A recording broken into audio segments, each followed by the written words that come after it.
আগরতলা থেকে কুমারঘাটগামী একটি ছোট মালবাহী গাড়ির সঙ্গে বিপরীত দিক থেকে আসা একটি কন্টেইনার বাহী ট্রাকের মুখোমুখি সংঘর্ষে গুরুতর আহত হলেন ছোট মালবাহী গাড়ির চালক। সোমবার মুঙ্গিয়াকামী থানার অন্তর্গত 36 মাইল এলাকায় এই দুর্ঘটনা ঘটে। জানা গেছে, আগরতলা থেকে কুমারঘাটের উদ্দেশ্যে রওনা হওয়া ছোট মালবাহী গাড়িটি 36 মাইল এলাকায় পৌঁছলে বিপরীত দিক থেকে আসা একটি কন্টেইনার বাহী ট্রাকের সঙ্গে মুখোমুখি সংঘর্ষ হয়।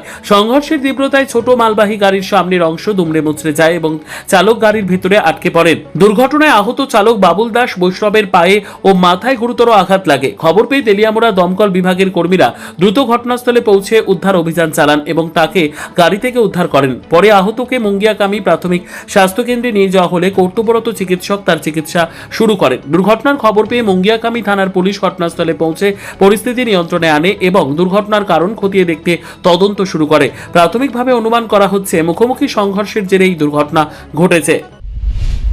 আমি আইতেছি কন্টেনার পুরো টাইম দিয়ে সাবাই দিছি কন্টেনার তোমার কি গাড়ি আছে? টাটা এসেছি কোথা থেকে কোথায় আছে? আমি ফায়ারপুর থেকে তোমার ফায়ারপুর কি আসলো গাড়িতে? গাড়িতে আছে একটা ভোল্টেজ কম্পিউটার প্রিন্টার টিভি সরকারি দপ্তরের না? কোন দপ্তরে? স্কুলের কি নাম? আমার নাম বাবুল দাস বিষ্ণু। বাবুল দাস বিষ্ণু কোন জায়গায় বাড়ি? বাড়ি দুর্গাতে কোন জায়গায় অ্যাক্সিডেন্ট করেছে? জায়গার নাম রাখো কোন জায়গায়? 36